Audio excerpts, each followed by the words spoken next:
السلام علیکم دوستو، کیسے ہو؟ امید ہے آپ سب خیریت سے ہوں گے۔ اللہ آپ لوگوں کو ایسے ہی خوش رکھے۔ ایک بھکاری مسجدوں کے باہر بیٹھ کر بھیک مانگتا تھا۔ اس کو بھیک مانگتے ہوئے 10 سے 15 سال ہو چکے تھے۔ یہ مسجدوں کے باہر بیٹھ کر کہتا ہے، کوئی اللہ کا نیک بندہ جو اس غریب کو 10 روپے دے اور یہ غریب اسے دعا دے۔ کچھ لوگ اس کے پاس سے گزرتے ہوئے کچھ لوگوں کو رحم آتا، وہ اسے بھیک دے دیتے۔ ایک انگریز کو کافی شوق تھا۔ یہ سیاحتی مقام پر جا کر مختلف چیزوں کا معائنہ کرتا تھا، پر یہ اسلام سے خارج تھا۔ اس کا اسلام کا دور دور سے کوئی واسطہ نہیں تھا۔ یہ ایک عیسائی بندہ تھا۔ اس کو سیر و تفریح کا بے حد کافی شوق تھا۔ یہ دوسرے ملکوں میں سیاحت کے لیے جاتا رہتا تھا۔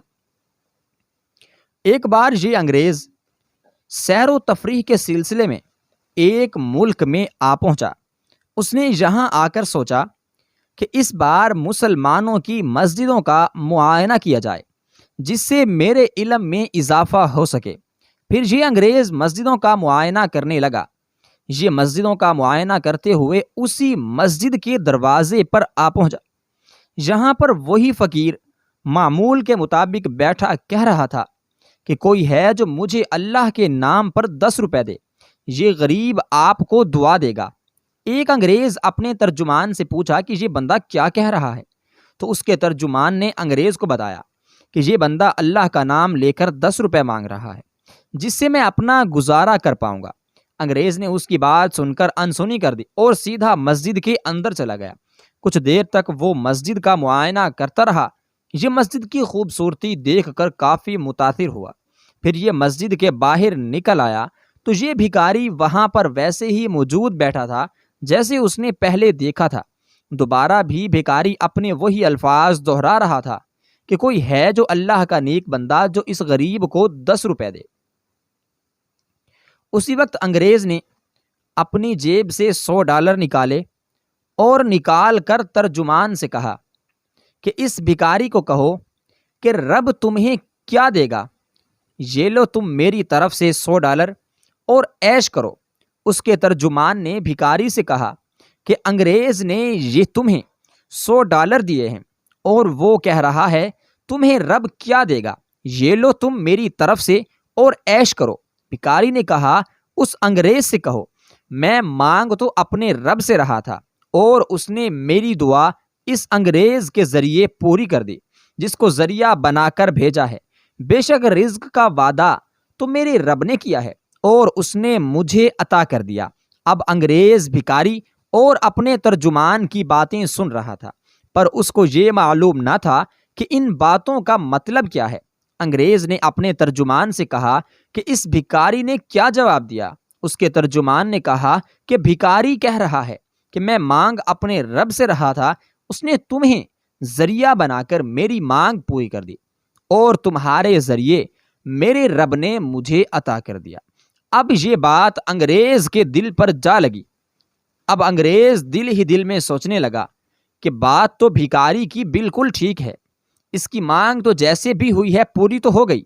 یہ مانگ تو اپنے رب سے رہا تھا، پر میرے ذریعے اس کے رب نے اس کی مانگ پوری کر دی ہے۔ یہ انگریز پھر وہاں سے چلا آیا۔ جب تک کسی انسان کے دل پر مہر لگی رہتی ہے تو وہ اپنے اعمال سے بھٹکا رہتا ہے۔ کچھ دن تک مسجدوں کا معائنہ کرنے کے بعد انگریز نے سوچا کہ کیوں نہ اب ریگستان کا چکر لگا کر سیر و تفریح کی جائے۔ انگریزوں کے اندر جستجو ویسے بھی کافی پائی جاتی ہے۔ انگریز نے اپنے ترجمان سے کہا کہ مجھے ریگستان کا چکر لگانا ہے اور ہم وہاں پر کچھ دن رک کر معائنہ کریں گے۔ اس کے ترجمان کہا ٹھیک ہے، ہم صبح ہوتے ہی سفر پر روانہ ہو جائیں گے۔ جیسے ہی صبح ہوئی، انگریز نے اپنے دل کی مراد کو پورا کرنے کے لیے ریگستان کا رخ کر لیا۔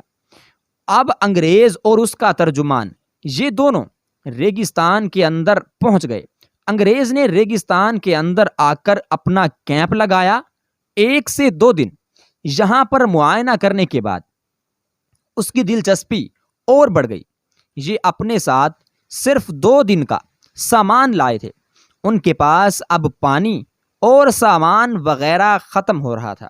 انگریز نے اپنے ترجمان سے کہا کہ ہمارے پاس جو بھی سامان باقی تھا وہ ختم ہو چکا ہے، میرا دل نہیں چاہ رہا واپس جانے کو، میں یہاں پر کچھ دن اور رکنا چاہتا ہوں۔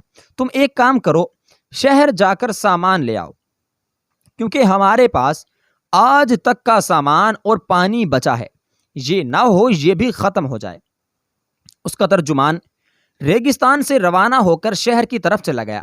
3 سے 4 گھنٹے گزر جانے کے بعد اس کا ترجمان واپس نہ آیا۔ اب اوپر سے موسم بھی کافی خراب ہونے لگا تھا۔ جب ریگستان کے اندر ریت کا طوفان آتا ہے تو انسان پوری طرح اس کے اندر دفن ہو سکتا ہے، پتہ تک نہیں چلتا کہ انسان کہاں غائب ہو گیا۔ اب کچھ ہی دیر میں اوپر سے گرد و غبار اٹھا، اس نے پوری طرح سے انگریز کے کیمپ کو اکھاڑ ڈالا۔ انگریز بھی خود کو بچتے بچاتے ہوئے وہاں سے ریگستان کے اندر کھو گیا۔ اوپر سے طوفان کافی تیز ہو چکا تھا۔ اب انگریز کو نہ تو کوئی بندہ دکھائی دے رہا تھا، نہ کوئی بندے کی بو، کیونکہ طوفان پوری طرح سے تباہی لا چکا تھا۔ 1 سے 2 گھنٹے کے بعد طوفان تھم گیا۔ اب انگریز کو یہ معلوم نہیں تھا کہ یہ کہاں پر موجود ہے، یہ کس جگہ آیا ہوا ہے۔ اس نے کسی طرح کر کے خود کو ریت سے باہر نکالا، پر اس کی سانسیں پھول رہی تھیں، پر اس نے ہمت نہیں آری، خود کو وہاں سے اس نے نکال لیا۔ رات کافی گہری ہو چکی تھی، نہ ہی اب اس کے ترجمان کو پتا تھا کہ انگریز کہاں ہے، کیونکہ اب اس کا ترجمان وہاں پر آ بھی نہیں سکتا تھا۔ پہلے سے ہی طوفان نے اتنی تباہی مچا رکھی تھی، انگریز کو اب پورا اندازہ ہو چکا تھا کہ اس کا موت کے علاوہ اب اور کوئی سہارا نہیں بچا، کیونکہ اب اس کو شدید پیاس اور بھوک نے آ گھیرا تھا۔ نہ ہی اس کے پاس پانی تھا، نہ کھانے کو کچھ تھا۔ اس کا کیمپ طوفان کی وجہ سے سینکڑوں دور جا چکا تھا۔ اب اسے ایک ہی چیز دکھائی دے رہی تھی، وہ تھی موت۔ کہتے ہیں جب انسان برے وقت میں پھنس جاتا ہے اور اسے کوئی دوسرا راستہ دکھائی نہیں دیتا تو پھر وہ رب سے رجوع کرتا ہے۔ اب انگریز نے سوچا کہ میں نے جس وقت اس بھکاری کو پیسے دیے تھے، اس بھکاری کی دعا قبول ہو گئی، اب میں اس کو پیسے دینے کا ذریعہ بنا، اب دیکھتا ہوں اس بھکاری کا رب مجھے بچاتا ہے یا نہیں۔ انگریز اسی وقت پکارنے لگا کہ اے اس بھکاری کے رب، تو نے تو اس بھکاری کی سن لی تھی، اب میری بھی دعا سن لے۔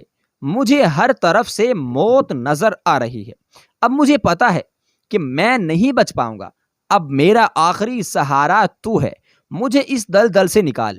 اگر وہ بھکاری سچا تھا تو مجھے یہاں سے تو زندہ نکالے گا۔ یہ پھوٹ پھوٹ کر رونے لگا اور اسے اب کوئی دوسرا سہارا دکھائی نہیں دے رہا تھا۔ روتے روتے اس کی آنکھ لگ گئی۔ جیسے ہی اس نے آنکھ کھولی تو صبح ہو چکی تھی اور اس کے سر پر اس کا ترجمان کھڑا اس کو جگانے کی کوشش کر رہا تھا اور اس کے منہ میں پانی ڈال رہا تھا۔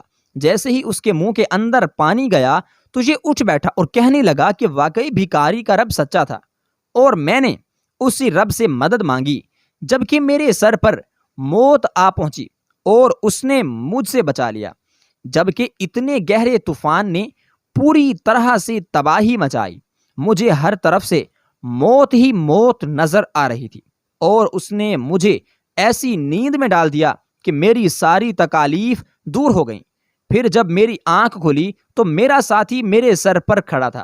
بلا شک بھکاری کا رب وہی ہے جو سب کا رب ہے، پر اس انگریز نے اسلام کی دعوت قبول کر لی اور راہ راست پر آ گیا۔ بلا شک پروردگار تو وہ ہے جو ہزاروں میٹر سمندر کی گہرائی کے نیچے لاکھوں پتھر موجود ہوں اور اس کے نیچے ایک کیڑا بھی رہتا ہو تو میرا رب اس تک بھی رزق پہنچائے گا۔ میرے